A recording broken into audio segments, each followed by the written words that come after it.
ಏನಪ್ಪ ವಾಲಗದವರು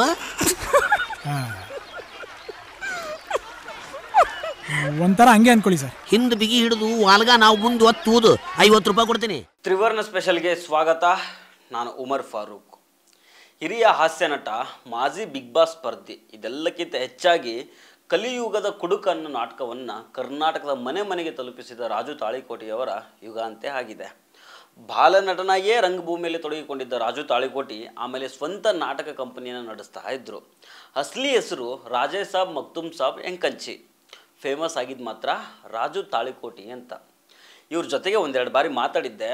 ಉಮರ, ಬೆಂಗಳೂರಾಗ ನಮ್ಮ ಕಡೆ ಹುಡುಗರು ಬೆಳಿಬೇಕಪ್ಪ ಅಂತ ಹೇಳಿದರು. ಈ ತನಕನೂ ಅವ್ರು ಹೇಳಿದ ಈ ಮಾತು ನಂಗೆ ನೆನಪಲ್ಲಿದೆ. ಇವತ್ತಿನ ಈ ವಿಡಿಯೋದಲ್ಲಿ ರಾಜು ತಾಳಿಕೋಟಿಯವರ ಜೀವನ ಹೇಗಿತ್ತು, ಅವರ ವೈಯಕ್ತಿಕ ಬದುಕು ಹೇಗೆ ನಡೀತು, ಹಳ್ಳಿ ಹುಡುಗ ಬೆಂಗಳೂರಿಗೆ ಬಂದು ಫೇಮಸ್ ಆದದ್ದು ಹೇಗೆ, ಇದೆಲ್ಲವನ್ನು ಈ ವಿಡಿಯೋದಲ್ಲಿ ನೋಡೋಣ.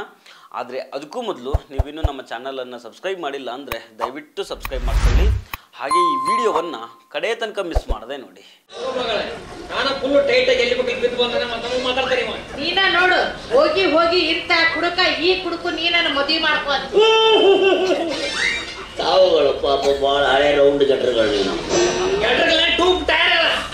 ಓಲ್ಡ್ ಕಂಪನಿ ಪ್ಯಾಚ್ಗಳು ನೀವು. ಸಿನಿಮಾ ಶೂಟಿಂಗ್ಗೋಸ್ಕರ ಉಡುಪಿಗೆ ಹೋಗಿದ್ದಾಗ ರಾಜು ತಾಳಿಕೋಟಿಯವರಿಗೆ ಹಾರ್ಟ್ ಅಟ್ಯಾಕ್ ಆಗಿ ತೀರ್ಕೊಂಡಿದ್ದಾರೆ. ಕಲಿಯುಗದ ಕುಡುಕನಾಗಿ ಮನೆ ಮಾತಾಗಿದ್ದ ರಾಜು ತಾಳಿಕೋಟಿಯವರು ಉತ್ತರ ಕರ್ನಾಟಕದಿಂದ ಬಂದ ಅಪ್ಪಟ ದೇಸಿ ಪ್ರತಿಭೆ. ಅವರ ಭಾಷೆಯ ಸೊಗಡೆ ಅವರನ್ನು ಪಾಪ್ಯುಲರ್ ಮಾಡಿತ್ತು. ಮೂಲ ಹೆಸರು ರಾಜೇ ಸಾಬ್ ಮಕ್ತುಮ್ ಸಾಬ್ ಎಂಕಂಚಿ. ಹುಟ್ಟಿದ್ದು 1965ರಲ್ಲಿ. ರಾಜು ತಾಳಿಕೋಟೆಯವರ ತಂದೆ ಹೆಸರು ಮಕ್ತುಮ್ ಸಾಬ್, ತಾಯಿ ಹೆಸರು ಮೆಹಬೂಬಿ. ತಾಳಿಕೋಟೆಯಲ್ಲಿ ಹುಟ್ಟಿ ಬೆಳೆದ ಕಾರಣ ರಾಜು ತಾಳಿಕೋಟಿ ಅಂತಲೇ ಪಾಪ್ಯುಲರ್ ಆದರು. ನಾಟಕಗಳಲ್ಲಿ, ಸಿನಿಮಾಗಳಲ್ಲಿ ಅದೇ ಹೆಸರಿನಿಂದನೇ ಫೇಮಸ್ ಆದರು. ಇವರು ತಂದೆ ತಾಯಿ ಕೂಡ ರಂಗಭೂಮಿ ಕಲಾವಿದರಾಗಿರ್ತಾರೆ. ಶ್ರೀ ಗುರು ಕಾಸ್ಕತೇಶ್ವರ ನಾಟ್ಯ ಸಂಘ ಅನ್ನೋ ನಾಟಕ ತಂಡವನ್ನು ನಡೆಸ್ತಾ ಇರ್ತಾರೆ.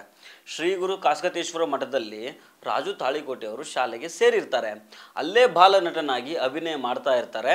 4ನೇ ಕ್ಲಾಸ್ ತನಕ ಅಲ್ಲಿ ಓದ್ತಾರೆ. ತಂದೆ ತಾಯಿ ತೀರ್ಕೊಂಡ್ಮೇಲೆ ಓದೋದೆಲ್ಲ ಬಿಟ್ಟು ಯಾವುದೋ ಒಂದು ಹೋಟೆಲ್ನಲ್ಲಿ ಕ್ಲೀನರ್ ಆಗಿ ಕೆಲಸಕ್ಕೆ ಸೇರ್ಕೊಳ್ತಾರೆ. ಅದಾದಮೇಲೆ ಮತ್ತೆ ರಂಗಭೂಮಿ ಕಡೆಗೆ ಬರ್ತಾರೆ. ಕ್ಯಾಸೆಟ್ ಸಲುವಾಗಿಯೇ ಸಾಕಷ್ಟು ನಾಟಕಗಳನ್ನು ರಾಜು ತಾಳಿಕೋಟೆಯವರು ರಚನೆ ಮಾಡಿರ್ತಾರೆ. ಅದರಲ್ಲಿ ತುಂಬ ಪಾಪ್ಯುಲರ್ ಆಗಿದ್ದು ಕಲಿಯುಗದ ಕುಡುಕ. 15,000ಕ್ಕೂ ಹೆಚ್ಚಿನ ಶೋಗಳನ್ನು ಈ ನಾಟಕ ಕಂಡಿತ್ತು. 1990ರ ಆಸ್ಪಾಸ್ನಲ್ಲಿ ಕಲಿಯುಗದ ಕುಡುಕ ನಾಟಕದ ಕ್ಯಾಸೆಟ್ ರೆಕಾರ್ಡ್ ಮಾಡಿರ್ತಾರೆ. ಕ್ಯಾಸೆಟ್ ಬಿಡುಗಡೆ ಆದಮೇಲಂತೂ ಅವರ ಜನಪ್ರಿಯತೆ ಇನ್ನೂ ಉತ್ತುಂಗಕ್ಕೆ ಹೋಗುತ್ತೆ.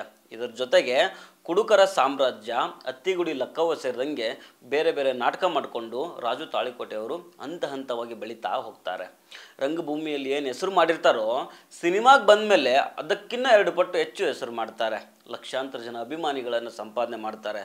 ಸ್ಕ್ರೀನ್ನಲ್ಲಿ ನಮ್ಮನ್ನು ನಕ್ಕು ನಗಿಸಿ ಯಾವ ರೀತಿ ಖುಷಿ ಪಡಿಸ್ತಾ ಇದ್ರೋ ತೆರೆಯ ಹಿಂದೆ ಕೂಡ ರಾಜು ತಾಳಿಕೋಟೆಯವರ ವೈಯಕ್ತಿಕ ಜೀವನ ಅಷ್ಟೇ ಖುಷಿಯಿಂದ ಇತ್ತು.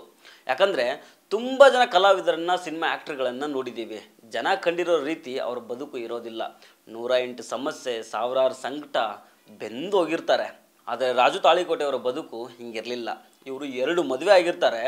ಇಬ್ಬರ ಜೊತೆಗೂ ಬಹಳ ಅನ್ಯೋನ್ಯದಿಂದ ಬದುಕು ನಡೀತಾ ಇರುತ್ತೆ. ಒಂದು TV ಚಾನಲ್ಗೆ ಕೊಟ್ಟ ಇಂಟರ್ವ್ಯೂನಲ್ಲಿ ಇಬ್ಬರು ಹೆಂಡತಿರೇ ನನ್ನ ಪಾಲಿನ ಶಕ್ತಿ ಅಂತ ಹೇಳ್ಕೊಂಡಿದ್ರು. ಇಲ್ಲಿ ವಿಶೇಷ ಏನೆಂದರೆ ರಾಜು ತಾಳಿಕೋಟೆಯವರ ಇಬ್ಬರು ಹೆಂಡತಿಯರ ಹೆಸರು ಕೂಡ ಪ್ರೇಮ ಅಂತ. ಮೊದಲು ಬಾಲ್ಯ ವಿವಾಹ ಆಗಿರುತ್ತೆ ಇವರದ್ದು. ಆಮೇಲೆ ಇನ್ನೊಂದು ಮದುವೆ ಆಗ್ತಾರೆ. ಮೊದಲ ಹೆಂಡತಿ ಪ್ರೇಮ ತಾಳಿಕೋಟೆಯವರಿಗೆ 2 ಗಂಡು ಮಕ್ಕಳು, 1 ಹೆಣ್ಣು ಮಗಳು. ಹೆಸರು ಬಶೀರ್ ದಾವಲ್ ಮತ್ತು ಮಗಳ ಹೆಸರು ಹೀನಾ ಅಂತ. ಹಾಗೆ 2ನೇ ಹೆಂಡತಿ ಪ್ರೇಮ ಸಿಂಧನೂರ್ ಅವರಿಗೆ 2 ಹೆಣ್ಮಕ್ಳು ಇರ್ತಾರೆ. ಹೆಸರು ಶಾಜಿದಾ ಮತ್ತು ಶಬ್ಬು ಅಂತ. ಹೆಂಡತಿ ಅಂದರೆ ಹೆಂಡತಿ ಇವರು ನಟಿಸಿದ ಮೊದಲ ಸಿನಿಮಾ. ಇದಾದಮೇಲೆ ಒಂದಿಷ್ಟು ಸೂಪರ್ ಹಿಟ್ ಸಿನಿಮಾಗಳಲ್ಲೂ ಆ್ಯಕ್ಟ್ ಮಾಡಿದ್ದಾರೆ. ಬಿಗ್ ಬಾಸ್ ಕನ್ನಡ 7ನೇ ಸೀಸನಲ್ಲೂ ಕೂಡ ಭಾಗವಹಿಸಿದ್ರು. ಇವ್ರ ಬಗ್ಗೆ ಹೇಳಬೇಕಾದ ಇನ್ನೊಂದು ವಿಶೇಷತೆ ಏನಂದರೆ ರಂಗಭೂಮಿಯಲ್ಲಿ ಹೆಸರು ಮಾಡಿದರು. ಸಿನಿಮಾದಲ್ಲಿ ಇವರಿಗೋಸ್ಕರ ದೊಡ್ಡ ಬೇಡಿಕೆ ಕೂಡ ಸೃಷ್ಟಿಯಾಗಿತ್ತು. ಬೆಂಗಳೂರಲ್ಲಿ ಬಿಂದಾಸ್ ಆಗಿ ಇರ್ಬೋದಾಗಿದ್ದ ಇವರು ಕೃಷಿಯಲ್ಲಿ ಆ್ಯಕ್ಟಿವ್ ಆಗಿರ್ತಾರೆ. ಆಡು ಸಾಕಾಣಿಕೆ ಕೂಡ ಮಾಡ್ತಾ ಇರ್ತಾರೆ. ಇದು ರಾಜು ತಾಳಿಕೋಟೆಯವರ ಕಿರು ಪರಿಚಯ. ಇವತ್ತು ಅವರು ತೀರ್ಕೊಂಡಿರ್ಬೋದು, ಆದರೆ ಅವರ ಆ್ಯಕ್ಟಿಂಗು, ಅವರು ನಮ್ಮನ್ನು ನಗಿಸಿದ ಪರಿ, ಅವರ ದೇಸಿ ಹಾಸ್ಯ ಯಾವತ್ತಿಗೂ ನಮ್ಮ ನೆನಪಿನಲ್ಲಿ ಸದಾ ಉಳ್ಕೊಂಡಿರುತ್ತೆ.